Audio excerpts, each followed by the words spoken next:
On the afternoon of the 26th of March 1998, within a dimly lit tunnel located beside the Liederbach River, west of Höchst train station in the district of Frankfurt, Germany, school children taking a shortcut home stepped into a nightmarish scene, finding the lifeless body of a boy. Terrified, the children quickly ran across the train tracks towards the nearby orphanage and informed a caregiver about their gruesome discovery. Police were notified at precisely 8 minutes past 5 p.m, and it was soon confirmed that the body was that of 13-year-old Tristan Brübach. Tristan Brübach was born in Frankfurt on the 3rd of October 1984, the only child of retail workers Bernd and Iris Brübach. Tragedy struck in 1995 when Iris suddenly passed away, reportedly ending her own life, leaving her husband to care for the young boy. Tristan attended primary school in Höchst and high school in Sendlingen. He was stated to have been an intelligent individual who loved animals and would spend his free time at home playing video games on the PlayStation or attending to his beloved pet rabbit named Hoppelfried. Bernd Brübach was forced to work extra hours after Iris's passing, therefore Tristan's grandmother moved in with father and son for extra support. Tristan was described as being shy but very independent and would often take walks around the town at various times of day and was a confident traveller on public transport. He would always strike up conversation with strangers he met, especially those with animals, and he would even stroll around places which were more run down and potentially dangerous. However, he never experienced anything negative on the routes he took. In his pre-teenage years, he continued to struggle after losing his mother. He was said to have been an easily influenced youngster and began smoking in order to fit in with older peers, but he did endure bullying and several beatings from other children and teenagers in the area. On the morning of the 26th of March 1998, Bernd Brübach awoke in the early hours to get ready for work, and he departed from the family apartment at 4:30 a.m. As per his routine, Tristan woke sometime later and headed for school on the last day before Easter break. At 8 a.m, he made a call from a telephone booth to his father complaining of back pain, which allegedly originated from a fall he had experienced the previous day. Bernd was suspicious that Tristan was attempting to skip school and insisted that his son remained in school and that he would arrange an appointment with the family doctor as soon as possible. The 13-year-old proceeded to walk to school, however he was in no rush to get there, despite classes starting early. On the way, he met an acquaintance named Boris, and the pair decided to smoke cigarettes on school grounds rather than attend their first class of the day. They went on to attend their second classes at approximately 9 a.m. The school day went on normally until Tristan complained about his back pain to a teacher following lunch. He requested to leave school early to visit the doctor, however, the member of staff questioned him further about his alleged affliction. Tristan stated that on the night prior he had fallen from a tree, which was enough to convince the teacher to grant permission for him to leave school grounds. It was later discovered that his friend, Mike, admitted that he and Tristan had been throwing rocks at each other, and it was during this he sustained a minor back injury. He departed from school a mere 15 minutes after lunch had concluded, at 1:30 p.m.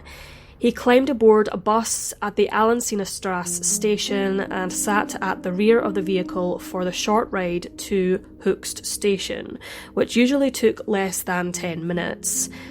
Tristan's friend Boris was on board another bus and the two passed each other, and Boris tried to grab Tristan's attention but was unsuccessful. He leapt from his bus and darted towards the train station to greet Tristan, but once he had arrived, he was nowhere to be seen. Boris waited for a couple of moments before returning home. Tristan was seen on CCTV footage at 1:46 p.m. in a shop at the train station, an adult male lingering nearby. Unfortunately, the footage was of terrible quality. In fact, it was so blurry it was impossible to tell if the two interacted or even noticed each other. Between 2:15 and 2:30, a witness on his way home, who was also a student, recalled seeing Tristan and noted that the young teenager was quietly sitting alone on a bench at the train station. The last time Tristan Brübach was seen alive was at approximately 3:20 p.m. that afternoon, sitting on a bench in a park close to the Frankfurt-Höchst train station, smoking a cigarette. Tristan approached a dog walker and engaged in conversation with her for a couple of minutes. She told authorities he was a charming young man, and she allowed him to pet the small dog she was walking. Leaving the park, the woman remembered seeing two older males, who she presumed to have been foreign, sitting beside Brübach on the bench. At 3:30 p.m, 3 adolescents wished to take a shortcut through the Liederbach tunnel in order to travel to a sports field. En route, their eyes focused on a peculiar sight. They witnessed what appeared to be a man leaning over an object. The trio watched the male for a couple of minutes before turning back and walking around the tunnel rather than through it. At around 5 p.m, children on their way to after-school daycare found Brübach's body within the tunnel. Initially, when they spoke of their grisly discovery, the daycare staff at the children's home struggled to believe that they were telling the truth. However, after guiding them to the scene, the bone-chilling truth became apparent.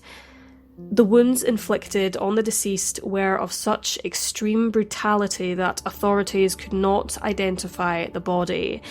It was through a name label in a bag that police were able to confirm that the body belonged to Tristan Brübach.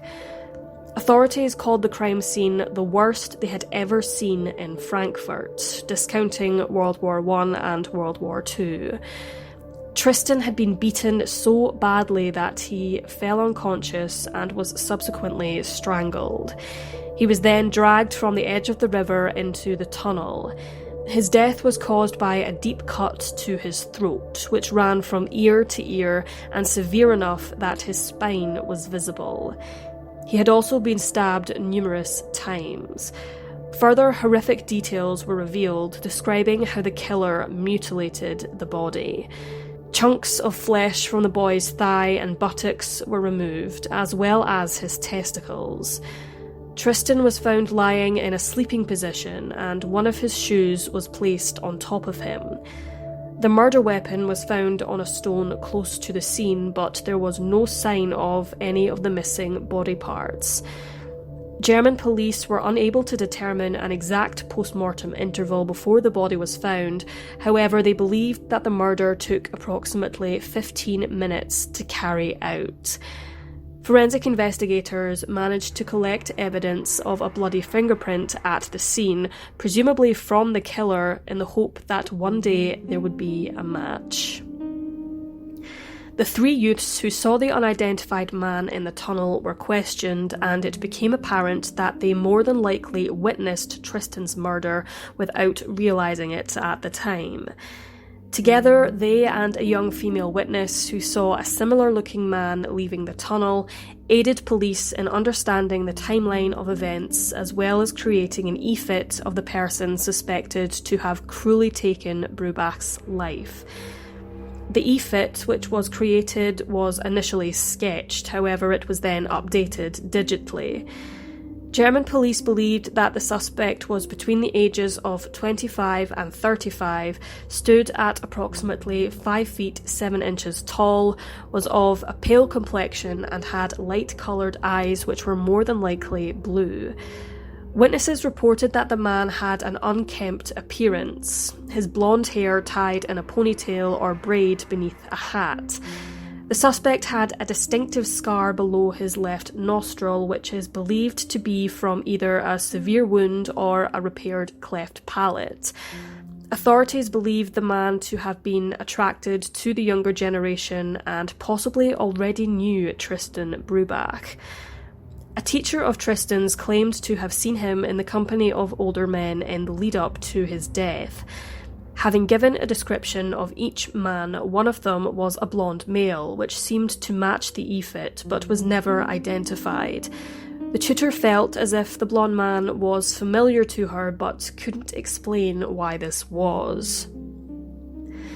On the 7th of April 1998, mere days after Tristan's funeral, the police received a chilling phone call from a man in a phone booth located at Höchst train station. Polizei? Hier ist Tristan Mörder. Wie bitte? Tristan Mörder ist hier. Sind Sie? Ja. Und Sie wollen sich selber stellen, oder was? Ja. Ja? Wo sind Sie denn jetzt? Frankfurt-Höchst. Frankfurt-Höchst? Ja, und wo dort? Am Höchstbahnhof. Am Bahnhof? Ja. Umgebracht. Sie haben ihn umgebracht? Ja. Wie sehen Sie denn aus? Wie groß? 1,80. Haare? Schwarze. Schwarze Haare. Lange oder kurz? Lange. Lange Haare. Nehmen Sie mich fest.